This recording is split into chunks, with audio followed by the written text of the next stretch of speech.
Alors bonjour à tous, bonjour tout le monde, bonjour à vous tous qui êtes connectés aujourd'hui. Nous allons commencer sur ce morceau du camarade Smokey du Burkina Faso. Le titre c'est Pourriture Noble, une chanson que je vous invite tous à découvrir car Smokey, très talentueux depuis toujours, a toujours su conjuguer humour et conscientisation politique dans ses chefs-d'œuvre musicaux. Donc voilà, c'est un artiste que je recommande qui a toujours su trouver les mots qu'il faut pour décrire la situation politique dans nos différents pays dirigés pour la plupart par des gangsters. Mais bon, voilà, nous allons clôturer ce côté musical pour nous adresser directement au sujet d'aujourd'hui. Alors, le titre de ce live vous en dit déjà, vous donne déjà une idée, pardon, de ce dont nous allons parler. Que reprochons-nous à Rekia Madugu? Vous savez, initialement, je n'avais pas l'intention d'adresser cette question à travers un live, loin de là. D'abord, il faut dire même que je n'ai commencé que ces derniers jours à parler de Rekia Madugu parce que je vois la réaction des uns et des autres et je suis tout simplement choquée et sidérée de voir que quelqu'un comme Rekia Madugu, qui a été au cœur et au centre de la répression que nous avons subie au Togo, puisse aujourd'hui être considéré comme le flambeau de la liberté, le flambeau du combat de la résistance pour la démocratie au Bénin. Et je trouve ça quand même drôle. Cette éclaircie, en fait, c'est pour les Béninois qui ne comprennent pas. Parce que, vraisemblablement, ils n'ont pas idée de ce que Rekia Madugu est, de qui elle est, pardon, et de ce qu'elle a fait, et de ce qu'elle représente pour nous au Togo. J'ai vu des commentaires par-ci et là, des gens qui nous disent des choses que je vais adresser dans ce live. Et je me dis que Farida, ce serait bien peut-être de faire un live pour essayer d'éclairer les gens, pour essayer de faire comprendre aux uns pourquoi ce ressenti, pourquoi cet acharnement sur Rekia Madugu, qui ces derniers jours sur ma page, vous pouvez le voir, je ne mâche pas mes mots à son égard. D'abord, commençons par le début. Les gens disent que ce qui nous pousse, nous Togolais, à cet acharnement contre Rekia Madugu, c'est parce que nous trouvons en elle, en fait, un bouc émissaire. Voilà, vous êtes sous la coupe d'une dictature depuis 50 ans, qui est plus vieille même que vos ancêtres. Et vous trouvez une jeune béninoise compétente qui vient travailler au Togo, vendre ses compétences, parce que bon, voilà, le Togo, contrairement au Bénin, n'est pas vide de compétences, comme le disait votre président Talon, mais quand même, qui vient offrir ses compétences, et voilà, vous vous acharnez contre elle, vous faites comme si c'est elle qui a installé la dictature, vous faites comme si avant 2014, avant son arrivée au Togo, il n'y avait pas de dictature, vous faites comme si c'est elle qui demande aux militaires de tirer sur les gens, vous faites comme si c'est elle qui demande à Faure Gnassingbé de ne pas quitter le pouvoir, etc., etc. Mais moi, je voudrais dire aux Béninois, aux citoyens béninois, que moi j'ai toujours respecté, parce que j'ai toujours vu le Bénin comme étant l'une des exceptions dans la sous-région pendant très longtemps, avec une petite sanité politique comparée à nous autres qui sommes dans la racaille, dans la merde, entourés des scélérats depuis des décennies. Toutefois, je voudrais faire comprendre aux citoyens béninois, que je respecte d'ailleurs, que c'est en bon voisinage que nous venons vous alerter. C'est en bonne camaraderie que nous venons vous informer. Mais malheureusement, c'est nous qui essayons de vous ouvrir les yeux sur le genre de personnage auquel vous faites face. C'est nous qui recevons plutôt les attaques de votre part. En fait, c'est comme... C'est le genre, une femme qui a ou bien un homme qui a un compagnon ou vice-versa infidèle, et l'ami qui vient lui dire que bon voilà, j'ai vu ta femme ici en telle compagnie douteuse, et c'est l'ami qui devient l'ennemi parce que le mari ou la femme refuse d'accepter qu'on puisse dire que son ou sa chérie puisse avoir de tels comportements. Non, ma femme ne fera jamais ça, ma femme ne peut jamais me tromper. Oh, mon mari, il est impeccable, il ne peut jamais être infidèle. Même si on vous montre les photos, vous êtes dans le déni. Alors l'ami devient l'ennemi et c'est lui qu'on déteste. Et c'est le cas avec les Béninois qui soutiennent Rekia Madugu et nous les Togolais qui sont dans la lutte pour la démocratie. D'abord, je voudrais vous dire une chose. En tant que militant de la démocratie, c'est normal, tout à fait naturel que nous sympathisons avec tout peuple qui vit ne serait-ce que le centième de ce que nous vivons au Togo. Et par là, je veux parler de toute forme de pression exercée sur les militants de l'opposition, de toute forme d'abus, d'harcèlement, d'arrestation incongrue et injustifiée. Nous dénonçons cela, nous combattons cela. Moi, sur les chaînes où j'ai accès, à chaque fois qu'un pays africain vit ce que je vis, quand j'ai l'opportunité d'en parler, j'en parle. Sur ma page Twitter, j'ai tweeté à plusieurs reprises quand l'Internet avait été altéré au Bénin entre-temps, quand les élections législatives monocolores avaient eu lieu. J'ai trouvé cela aberrant. Peu importe, les justifications peuvent donner les pro-talons. Alors, dire que nous sommes payés par Patrice Talon, c'est une ironie. Patrice Talon, je ne le porte pas dans mon cœur, je ne le déteste pas, mais je ne l'aime pas non plus. Patrice Talon, je ne le soutiens pas parce que je trouve que idéologiquement, je suis opposée à lui. Pourquoi? Parce que c'est un capitaliste fin et moi, de nature socialiste, je suis contre sa pratique capitaliste qui va même jusqu'à ôter certains droits aux travailleurs qui ont été acquis à coup de sacrifice. Donc, idéologiquement, je suis opposée au monsieur. Mais ce n'est pas parce que je suis opposée au monsieur idéologiquement qu'automatiquement quelqu'un aussi qui est opposé contre ce monsieur deviendra mon ami. L'ennemi de mon ennemi n'est pas automatiquement mon ami. Alors là, ça non. Surtout dans le cas de Madougou. Qui est Rekia Madougou? Pourquoi cette hargne contre Rekia Madougou? Alors je vais vous le dire. Rekia Madougou, avant 2017, nous les Togolais savions qu'il y avait une ancienne ministre togolaise qui roule et tourne dans le milieu du RPT Unière de Fort Gnassingbé, mais ça ne nous disait rien. Peut-être quelques personnes étaient gênées, mais moi, ça ne m'avait jamais offusqué. Ça ne me disait rien parce qu'elle n'est pas la seule, elle ne sera pas la dernière. Il y a bien d'autres Africains qui travaillent pour le régime, qui font partie de l'entourage de Fort Gnassingbé, etc. Mais c'est le rôle clé, principal qu'a joué Rekia Madougou à partir de 2017, qui a fait d'elle, je ne dirais pas une adversaire, mais une ennemie. Cette dame nous en a fait voir de toutes les couleurs au Togo. Et qu'est-ce que je veux dire par là? Quand les Togolais se sont levés en août 2017 par centaines de milliers pour exiger le départ de Fort Gnassingbé, parce que c'est elle qui dit dans tout ce cercle-là être l'expert des réseaux sociaux, car elle a des jeunes militants qu'elle paye pour faire ce travail. Elle a créé Rekia Madougou, et ce que je dis, c'est documenté. Elle a créé une cellule dite de communication avec des jeunes dits cyberactivistes qu'elle a fait venir du Bénin et des journalistes pour constituer une équipe, pas que de propagande vis-à-vis de Fort Gnassingbé et de son régime, mais une équipe d'attaque contre les cyberactivistes togolais. Alors tous les jours, je dis bien tous les jours, et vous pouvez remarquer, parce que c'est même des heures de travail, déjà à 6 heures ils sont là, mais à 17 heures ils disparaissent.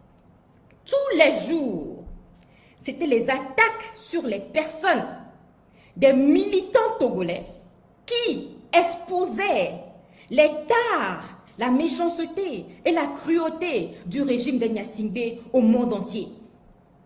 Je vous rappelle qu'au Togo, le régime a coupé l'Internet pendant des jours. Il y avait un blackout total. Et sans ces activistes-là, les gens ne sauraient pas qu'au Togo, on massacrait les gens. C'est grâce à ces activistes que ce travail a été fait. Mais comme le régime veut toujours cacher ses dessous noirs et veut continuer par opprimer les Togolais dans l'ignorance totale du monde, il faisait tout pour empêcher à ces activistes de se manifester. La cellule de Rekia Madougou, en fait, c'était toute une stratégie qui a été déployée. D'abord, une équipe qui était sur les réseaux sociaux, qui passait son temps à vilipender et à attaquer les militants de l'opposition. Ensuite, l'achat de Pegasus, un logiciel d'espionnage sur lequel j'ai écrit d'ailleurs, et j'ai même publié un article sur cela dans le New York Times que je vous invite à lire, que Fort Gnassingbé a acheté chez les Israéliens pour espionner les plateformes des militants togolais. Et beaucoup de militants ont été arrêtés dans ce processus sans le savoir. Moi, depuis 2017, vous pouvez demander à qui vous le voulez, j'ai quitté tous les groupes et les plateformes de WhatsApp. On ne me trouve nulle part. Pourquoi? Parce que je savais que cela a été fait, mais il fallait le prouver. Et pour le prouver, nous avons dû contacter des experts tech en Amérique du Nord, aux États-Unis, au Canada, et c'est eux qui ont pu faire les enquêtes pour nous les prouver au point où nous avons pu déposer finalement une plainte contre la compagnie WhatsApp. Que Rekia Madougou veut saisir aujourd'hui, c'est nous qui lui avons donné l'idée de déposer plainte comme WhatsApp. Donc, madame, je vous invite à venir nous demander la procédure. Mais nous avons obligé WhatsApp à dénoncer cela. Et WhatsApp a déposé plainte contre la compagnie NSO, de qui Faure Gnassingbé a fait cet achat pour espionner les Togolais. Il y a des choses que je ne souhaiterais pas révéler parce que ce sont des procédures judiciaires. Mais quand même, je les effleure. Alors, Rekia Madougou, en plus de ça, elle a créé un camp de lobby. Parce que moi et d'autres militants togolais avions pris sous nous d'aller contacter les différentes agences gouvernementales américaines ou états-uniennes, si on veut le dire en français, qui financent le régime dans différents programmes quand nous savons que cet argent qui est déboursé sert plutôt à réprimer les Togolais. Alors nous sommes partis voir le MTC, que le Togo est en train de pourchasser comme pas possible parce qu'ils veulent le grand compact qui est de 350 millions. À l'époque, ils avaient appliqué pour le Threshold Programme. Et nous sommes partis leur parler. Et à cause de la pression exercée sur le MCC, le Togo devait être admis en janvier, mais ils ont dû reconsidérer pendant des mois en disant qu'ils voudraient voir comment la situation politique s'améliorera au Togo. Nous sommes partis à l'USAID, nous sommes partis dans différentes agences pour leur dire voici tel financement que vous donnez à l'État togolais, voici les financements que vous donnez même à l'armée togolaise. Nous avons exposé jusqu'au programme de formation que les militaires togolais recevaient aux États-Unis dans les universités comme Arizona et consorts pour exiger qu'ils ne viennent plus là-bas. Parce que la loi est claire aux États-Unis que l'État ne doit pas financer les régimes dictatoriaux. Bon, encore, ils le font quand ce sont des dictateurs qui les arrangent. Mais dans le cas du Togo, le Togo ne représente aucun intérêt pour les États-Unis. Donc, on pouvait exploiter ce loophole pour mettre la pression sur le régime. Alors, sentant cette pression-là, qu'est-ce qu'ils ont fait? Rekia Madougou et Sina Lawson ont constitué un document dans lequel ils ont pris certains de nos posts par-ci et là sur les réseaux sociaux et ils ont écrit au département d'État américain pour les informer que tel et tel et tel et tel activistes togolais sont des terroristes qui sont financés par le Qatar. Vous imaginez? Vous pensez que moi, si j'ai l'argent du Qatar, la Faure Gnassingbé serait toujours au pouvoir? Je l'aurais enlevé même à la seconde. Si j'ai l'argent du Qatar, il serait toujours au pouvoir. Même dans ses rêves, il ne le serait pas. Mais c'est ce qu'ils ont fait. Ils ont envoyé un document au département d'État contre nous, pour nous citer, y compris moi, Farida, j'étais en tête, hein, parce que moi, ils ont carrément dit, oui, une autoproclamée militante des droits de l'homme qui est en fait une terroriste qui est financée par le Qatar. Votre Rekia Madougou là. Alors, quand aujourd'hui vous venez me dire que oui, pourquoi Farida, cet acharnement contre elle, elle n'a été qu'une conseillère de Faure Gnassingbé, non. Il est ici question du rôle que Rekia Madougou a joué dans le régime de Gnassingbé. Elle était au cœur de la répression. Elle était au cœur de la répression. Elle faisait partie de la machinerie qui avait été constituée pour nous écraser. Mais là, je ne parle qu'encore que des côtés superficiels, touchant à l'essentiel. Il y a des choses que je n'ai pas partagées jusqu'alors, mais je vais le faire. Qu'est-ce que moi, je n'ai pas vécu comme menace, comme attaque? Pour la première fois, je vais vous le dire, hein, de 2017 à 2018, moi, Farida, je n'ai pas fait un mois dans un seul pays. Je n'ai pas fait un mois dans un pays parce que ce régime était à mes trousses. Je changeais de pays presque chaque 2 semaines, des fois même une semaine. Je pars ici, je vais là. Et il y a un moment où il y a des souvenirs qui sont vifs, qui m'émeuvent en fait. Quand j'étais arrivée en Gambie, c'était fin 2017, je n'avais même plus de vêtements. Je n'avais pas de vêtements parce que les quelques vêtements que j'avais dans ma petite valise, je les avais déjà utilisés, je n'avais plus rien. Je suis partie voir une ancienne militante gambienne que je ne connaissais pas, que j'avais découvert aussi grâce aux réseaux sociaux. Elle s'appelle Fatoumata. Elle a un réseau appelé Fatou Network. Je suis partie chez Fatou. Non, c'est Fatou qui est venu me voir parce que les militants gambiens m'ont accueilli. Et j'ai dit à Fatou, Je voudrais que tu m'emmènes dans un magasin où je pourrais acheter des vêtements parce que je n'ai plus rien. Fatou m'a dit non, mais pourquoi acheter des vêtements? Toi et moi, je pense qu'on a pratiquement un peu la même taille. Je suis un peu plus en forme que toi. Mais viens chez moi. Viens prendre ce que tu veux. Fatou m'a emmené chez elle. Elle m'a ouvert carrément ses placards. Elle a sorti ses habits sur le lit. Elle dit Farida, prends ce que tu veux. Et pendant des mois, tous les vêtements que je portais, partout où j'allais, c'était les vêtements de Fatou. Les gens ne savaient pas. Une Gambienne que je ne connaissais pas, qui aussi a été en exil sous l'ère de Yahya Jammeh. Mais je ne m'arrête pas là. À un moment donné, j'ai été malade. J'ai été gravement malade parce que je traînais un mal. Je traînais un mal, mais je repoussais. Je me dis, ça va aller jusqu'à ce que je n'arrive à un stade où je ne fonctionnais carrément plus. Il fallait que je me fasse opérer d'urgence. Je suis arrivée à l'hôpital. On me dit, madame, vous devez aller dans le bloc immédiatement. On ne peut même pas attendre 24 heures. Et on exige de moi un montant colossal avant même qu'on ne me touche. Heureusement, j'avais cette monnaie, mais pour compléter le reste de la facture qui se levait pratiquement à 4 millions, à 4 000 $, pardon, pratiquement à 2 millions de francs, il a dû fallu que d'autres camarades de lutte contribuent. Mais pourquoi, malgré ça, après mon opération, mon médecin a dit, mademoiselle Nabourema, vous ne pouvez pas, on ne vous recommande pas de voyager avant 6 semaines, parce que nous avons fait une opération ouverte, vous êtes encore fragile. Je dis, je préfère mourir en avion que d'attendre qu'on vienne me tuer. Je suis encore partie. Ça, c'est la petite partie de la persécution que moi, j'ai vécue personnellement. Je ne parle pas d'autres militants. Parce que nous sommes nombreux. Parce qu'il y a des choses qu'on ne révèle pas pour ne pas démoraliser les gens, pour ne pas donner l'impression aux gens qu'on souffre en fait. Mais il y a des choses que nous avons vécues, que ces gens-là nous ont fait vécu. Alors, quand aujourd'hui, les mêmes personnes qui nous ont persécutés, et ça encore je parle d'un autre côté superficiel, pardon.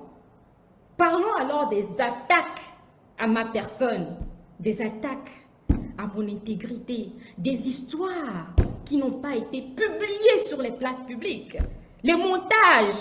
Et d'ailleurs aujourd'hui quand je vois les petits montages que les petits activistes laquelle ont embauché font sur moi en prenant des images de Yemi Alade pour dire que voilà Farida se décape et d'ailleurs Yemi Alade ne se décape pas, j'aurais préféré qu'elle mette quelqu'un comme Lolo Beauté, peut-être que ça ferait un peu plus effet. Mais quand je vois ces petits montages, ça me rappelle cette époque où pratiquement tous les jours, même à mes parents, on envoyait des images de moi, de ma tête collée à des femmes nues pour dire Farida, elle est une prostituée, elle est une porn star. Ils ont même créé un site internet où Farida, escort girl, où ils ont pris mes photos sur Facebook pour dire que je vends des services de prostitution de escort girl. Je suis une proxénète. Presque chaque jour, il y avait un article sur ma personne. Des choses qui n'avaient aucun sens. Farida, elle sort avec tel. Farida, elle a pris le maillet de tel. Il y avait des audios, des images trafiquées. C'est-à-dire que c'était des attaques et des attaques et des attaques contre ma personne, mon entourage, ma famille, mon cercle. J'ai coupé tout contact avec les gens de ma famille parce que j'en avais marre qu'on me dise « Oh Farida, on a pris ceci, on a pris cela. » J'en avais marre de ça. Je vivais dans l'isolement total. Aucun contact avec les gens. Les gens me voient peut-être sur les réseaux sociaux et pensent que je suis en contact avec les gens, mais j'étais dans un isolement total. Et c'est dans ça qu'une jeune fille de moi, comme moi, à l'époque, en 2017, j'avais 27 ans. Aujourd'hui, j'ai 30 ans. Une jeune fille de 27 ans, j'ai porté ce fardeau parce que je me dis que ce combat, c'est mon combat. Je n'arrêterai pas tant que je n'ai pas fini. Et aujourd'hui, quand on voit des gens comme ça, qui nous ont persécutés, qui ont voulu nous assassiner, parce que nous demandons la démocratie, nous demandons la liberté de notre pays, que ces mêmes personnes n'aillent pas loin, c'est même pas comme si elle est partie en Asie ou en Amérique, que ces mêmes personnes prennent la voiture, traversent la frontière pendant 15 minutes et après il a conduit, ils disent maintenant qu'ils sont les démocrates. Mais quand même, c'est se foutre de notre gueule. Vous pensez que nous allons voir ça et nous taire? Aujourd'hui, on me dit, mais Farida, pourquoi tu parles de sa dépigmentation? D'abord, c'est un phénomène qui me dégoûte. Les gens qui sont dans mon entourage qui se décapent, je trouve que c'est bas. Certes, c'est des choix personnels, mais moi, je pense que c'est une attaque, pas seulement à la mélanine, mais c'est une attaque à l'ensemble de la population noire, parce que c'est une conséquence directe de cette violence psychologique que nous avons subie de par les colons, Donc pour moi, les gens qui continuent cela, perpètrent cette violence, me rappellent on nous a martyrisés au point où nous, les Noirs, à un moment donné, on voulait se défaire de notre peau. Donc quand je vois ça, ça me choque. Je comprends que les gens utilisent des produits pour différentes raisons, les gens ont des imperfections, je comprends, mais ce n'est pas une raison quand même pour enlever totalement sa mélanine. Pour moi, quand vous enlevez votre mélanine, c'est que vous enlevez carrément toute l'africanité de vous. Mais à part ces jugements, ce qui est drôle, c'est que moi, je touche un fait qui est vrai. Je ne fais que constater. Les images parlent, les constats sont là, elle-même ne le nie pas. Elle est passée d'une femme plus foncée que moi à une femme plus blanche que Emmanuel Macron. Mais, pour avoir fait un commentaire sur un fait réel, la dépigmentation de sa peau, on dit oui, Farida, le débat est bas. Pourquoi faire des attaques de personnes? Pourquoi s'attaquer à elle? Pourquoi ne pas combattre sur les idées? Je trouve ça drôle. Demandez à Rekia Madougou si elle a combattu les activistes togolais avec les idées. Demandez-lui si elle a demandé des débats pour discuter avec nous. Demandez-lui si elle a produit des papiers pour justifier ce pourquoi son mentor, Faure Gnassingbé, mérite d'être au pouvoir. Elle a déployé un système pour nous anéantir. Les plus malheureux ont été chopés, ont passé plus d'une année en prison. D'autres y sont encore. Elle a déployé un arsenal pour justifier la répression qui a occasionné l'abattage des enfants de 9 ans. Et plus loin, quand nous partons avec des preuves des assassinats de Faure Gnassingbé pour aller dans les instances internationales démontrer que ce monsieur doit être sanctionné pour crime contre l'humanité, la même Rekia Madougou embauche Monsieur Omar Haruna, l'ancien ambassadeur de Yahi Boni aux États-Unis, comme lobbyiste. Et là, je n'avance pas les choses. Hein. Allez sur le site de Department of Treasury in the United States. Parce qu'aux États-Unis, la loi exige que les lobbyistes déclarent leurs avoirs, déclarent en fait les gens qui les payent pour faire leur travail. Ça fait partie de la transparence sur les services de lobbyisme. Mais sur le site du département d'État, les documents se trouvent là-bas. Rekia Madougou, avec l'agence de communication qu'elle a créée pour blanchir Faure Gnassingbé, il paye $1500 l'heure. Je dis bien $1500 l'heure à Omar Haruna pour aller présenter Faure Gnassingbé comme un président, je ne sais pas, moderne, démocrate, qui modernise son pays, qui fait avancer les choses dans son Togo, qui promouvoit la liberté. Omar Haruna, le même monsieur qu'aujourd'hui on voit critiquer la dictature au Bénin. Et d'ailleurs, je l'avais dit hier que quand nous entendons les Béninois parler de dictature, c'est comme si on est des Canadiens qui entendent les Sahéliens se plaindre de l'harmattan. Parce que ce que vous vivez là-bas, je vais vous choquer, mais ça c'est la préparation à la dictature. Ce que les gens vivent au Togo, ce que les Togolais vivent sous les Gnassingbé, la sauvagerie que les Togolais vivent sous les Gnassingbé. Des gens qu'on torture, des gens qui torturent leurs citoyens avec du fil électrique jusqu'à ce qu'ils ne meurent. Des gens qui exécutent leurs citoyens et les enterrent dans des tombes non identifiées.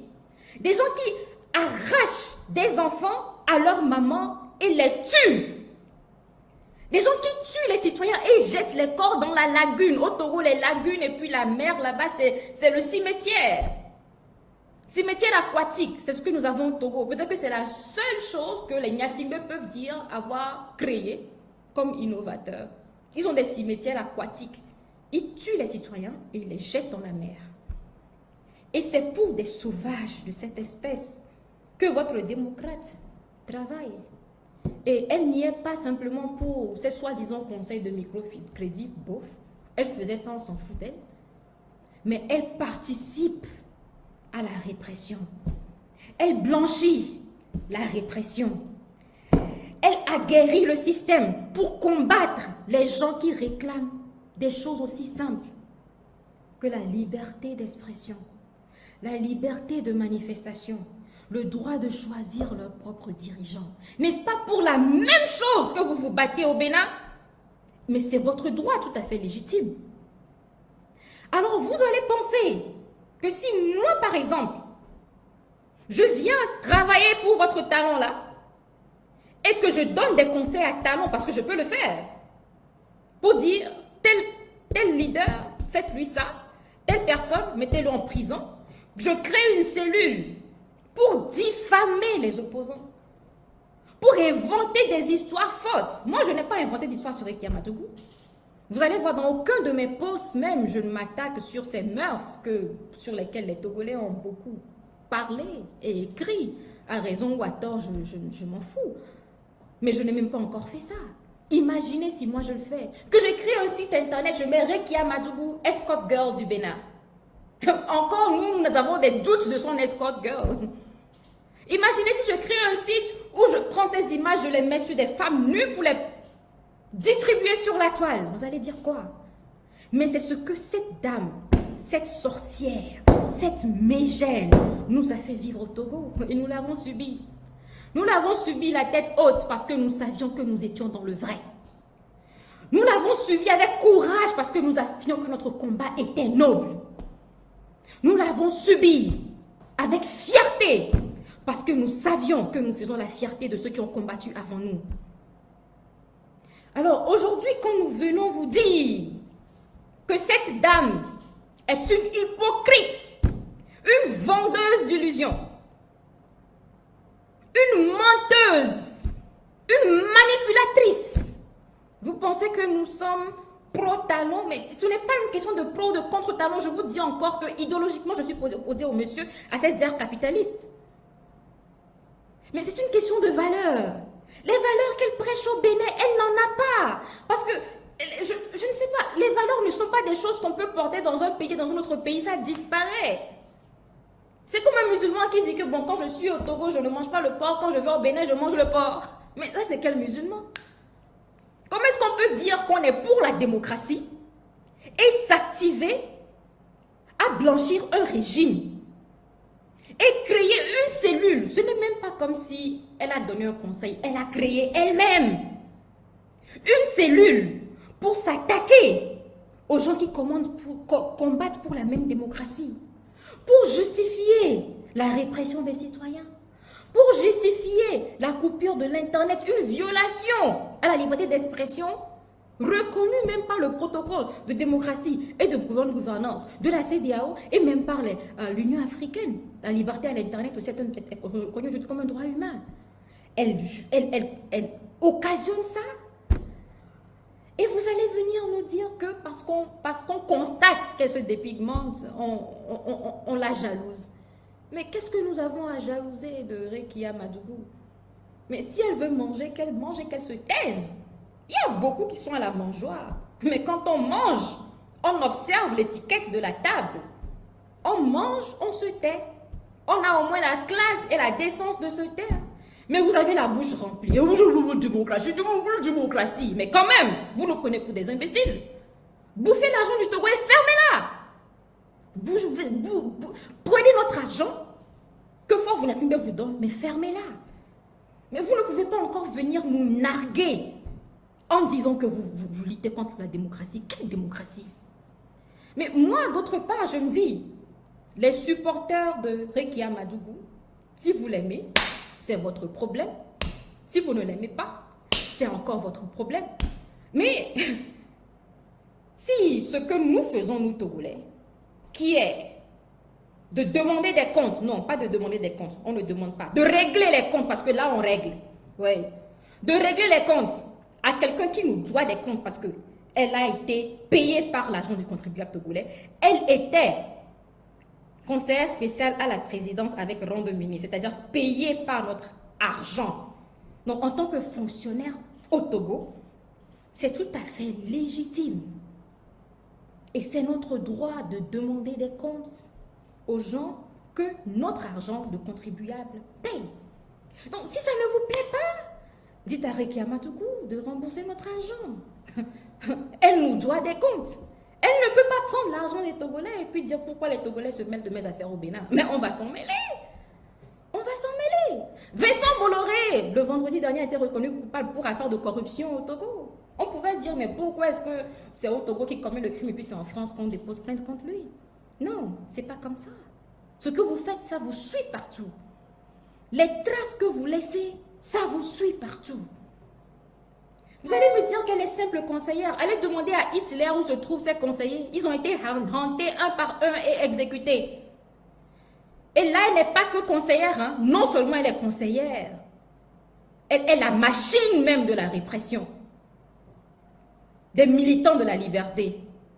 Et vous voulez que ces mêmes militants viennent la soutenir? Mais montrez-nous d'autres alternatives. Nous serons là à soutenir d'autres alternatives qui véritablement ont à cœur la liberté civile. Vous n'allez pas me dire, mais si ceux qui soutiennent Rekia Madougou osent nous dire que dans tout ce grand Bénin-là, cette dame est la seule personne capable de gouverner leur pays à part talent. Ah, Babarenami. Babarenami, c'est que vous êtes en danger. C'est que votre pays-là, c'est tombé tellement bas. Ce n'est pas que c'est tombé bas, hein, ça a creusé le fond. Mais je n'ose pas y croire parce que je sais que le Bénin est un pays qui est rempli d'intellectuels, de personnes capables de mener ce pays à bon port et de continuer à faire progresser le Bénin. Pas de le faire reculer vers des régimes antédiluviens comme ceux des Gnassingbé. Donc vous, dans toute cette sous-région-là, votre exemple-là, et puis elle montre même des exemples, des conneries qu'elle a fait au Togo pour dire qu'elle a des compétences. Donc, le Bénin, dans toute cette région, vous n'avez pas vu le Nigeria, vous n'avez pas vu le Ghana, c'est le Togo que vous admirez. Et, quand même, c'est le régime togolais que vous admirez. C'est quelqu'un qui vend ses compétences pour réprimer les Togolais que vous admirez. C'est quelqu'un qui soutient la dictature, qui participe à la dictature, qui couvre l'assassinat des enfants de 9 ans, 10 ans, que vous admirez. Mais quand même, comment peut-on être aveugle à ce point? Comment peut-on être aveugle à ce point? Je perds les mots. Je perds les mots. Le degré de dégoût. Le degré de dégoût est incommensurable. Alors, ne venez pas ici nous dire que, oui, vous les Togolais, vous avez la hargne contre Rekia Madougou, vous avez votre hargne contre elle, ça c'est inutile. Ce n'est pas elle qui a emmené la dictature au Togo. Ce n'est pas elle qui a emmené la dictature au Togo, hein. Mais c'est elle qui a participé à secourir cette dictature au moment où nous la noyions. Mais nous n'en avons pas encore fini. Parce que maintenant, comme elle est une ennemie déclarée, la prochaine fois quand nous aurons l'opportunité de tordre le cou à cette dictature, nous nous assurerons que son cou aussi est coincé là-dedans. Je suis cynique. Hein? Ce que les gens ne savent pas, c'est que ces années d'attaque personnelle contre moi, ces années de persécution, ont fait de moi une personne extrêmement cynique. J'ai appris à développer le même cynisme et le même sadisme des Gnassingbé. Mais cette fois-ci, dites à Rekia Madougou qu'elle ne nous échappera pas. Ce n'est pas une menace, c'est une promesse. Ce n'est pas une menace, c'est une promesse. Mon conseil pour vous, chers amis activistes de Rekia Madougou, si vous aimez vraiment votre pays, si vous avez un minimum d'honnêteté en vous, si vous avez un minimum de bon sens en vous, allez soutenir des personnes qui n'ont pas fait leur preuve dans la dictature. Parce que quelqu'un comme Rekia Madougou, si jamais par impossible, elle prend le pouvoir, tout ce qu'elle a appris des pratiques sauvages des Gnassingbé, c'est ce qu'elle vous fera subir au Bénin.